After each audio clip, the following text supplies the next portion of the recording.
નવસારી જિલ્લામાં છેલ્લા કેટલાક સમયથી વિવિધ પ્રકારના સાયબર ફ્રોડ અને સાયબર ફાઇનાન્શિયલ ઠગાઈના ગુનાઓ પ્રકાશમાં આવ્યા હતા. આવા ગુનાઓની ઝડપી અને સુસંગત રીતે તપાસ કરી શકાશે તે હેતુથી કુલ 10 ગુનાઓ પસંદ કરવામાં આવ્યા અને તેમાં સંકલિત તપાસ પદ્ધતિ અપનાવવામાં આવી.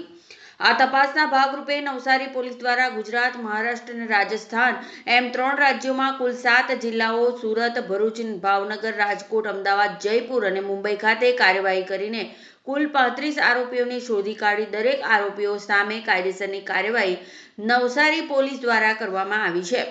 આ સમગ્ર અભિયાન અંતર્ગત આરોપીઓની ઓળખ કરીને તેમના વિરુદ્ધ ડેટાબેઝ તૈયાર કરવામાં આવ્યો હતો અને ત્યારબાદ દરેક શહેર, જિલ્લા માટે જુદી જુદી ટીમોની રચના કરીને સંકલિત રીતે કાર્યવાહી હાથ ધરવામાં આવી.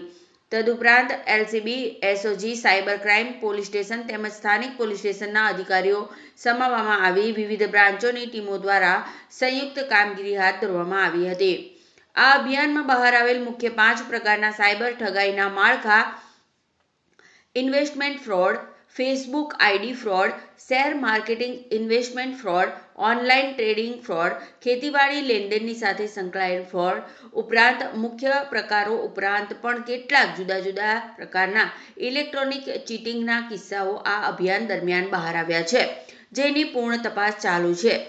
આ અભિયાન હેઠળ છેતરપિંડીના કુલ કેસ મળી 10 અલગ અલગ ગુનાઓના આરોપીઓને મહારાષ્ટ્ર, ગુજરાત અને રાજસ્થાનથી ઝડપી પાડવામાં આવ્યા. ઓનલાઈન શેર માર્કેટિંગ એવા દરેક ઓનલાઈન ફ્રોડ થયેલા કેસના આરોપીઓને પકડી પાડ્યા છે. આરોપીઓએ કુલ ₹3,35,543 3 કરોડનો ફ્રોડ જેટલો છે. હાલ તપાસના આગળના તબક્કામાં તમામ આરોપીઓ સામે જુદી જુદી કોર્ટે રિમાન્ડ મંજૂર કર્યા છે અને સમગ્ર જિલ્લામાં રિમાન્ડ પ્રક્રિયા ચાલી રહી છે. આરોપીઓ પાસેથી મળેલ પૂછપરછના આધારે અત્યાર સુધીમાં 10 જેટલા આરોપીઓને નાસ્તા ફરતા તરીકે જાહેર કરવામાં આવ્યા છે, જેમના ધરપકડ માટે તીવ્ર પગલાં હાથ ધરવામાં આવ્યા છે. નવસારી પોલીસ દ્વારા હાલ એક ઓપરેશન લોન્ચ કરવામાં આવ્યું છે, જે ઓપરેશનનું નામ ઓપરેશન સાયબર સ્ટ્રોમ આપવામાં આવ્યું છે. અત્યારે ઘણા બધા થતા ફાઇનાન્શિયલ ફ્રોડને ધ્યાનમાં લઈને જિલ્લાના તમામ પોલીસના રિસોર્સિસને ભેગા કરાવીને આ એક ઓપરેશન સાયબર સ્ટ્રોમ લોન્ચ કરવામાં આવ્યું છે, જેની અંદર નવસારી જિલ્લાના 10 સાયબર ફ્રોડના કેસીસની પસંદગી કરવામાં આવી હતી અને તે પસંદગી દરમિયાન એ તમામ સાયબર ફ્રોડના કેસીસની અંદર 35થી વધારે આરોપીઓને આઈડેન્ટિફાઈ કરવામાં આવ્યું છે.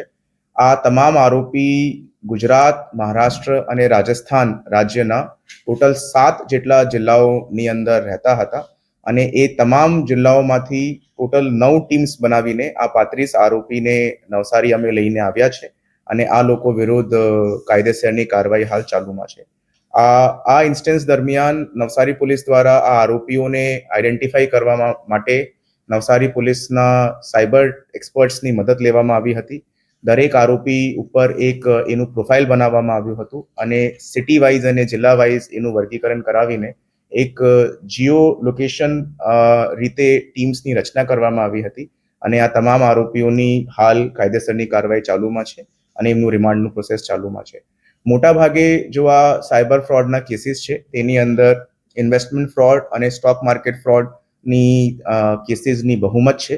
લોકોને સ્ટોક માર્કેટની અંદર હાઈ રિટર્ન્સ આપવાના બહાનેથી લોકોને લલચાવી ફસાવી એમના દ્વારા પ્રથમ વખતે ઇન્વેસ્ટમેન્ટ કરવામાં આવે છે, પછી સારા રિટર્ન્સ મળતા એ બીજી કે ત્રીજી તબક્કાની અંદર મોટી માત્રાની અંદર ફ્રોડની અમાઉન્ટ એમના સાથે કરવામાં આવે છે.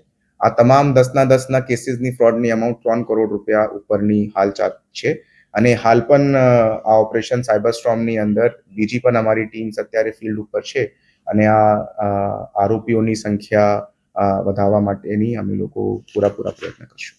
આરોપી જે પકડાયા છે તે કેટલા સમયથી આ કરતા હતા? આ જો આરોપીઓ પકડાયા છે તેની અંદર જો મોડલસ ઓપરેન્ડી મળી છે તેની અંદર તમામ જાતના લોકો છે.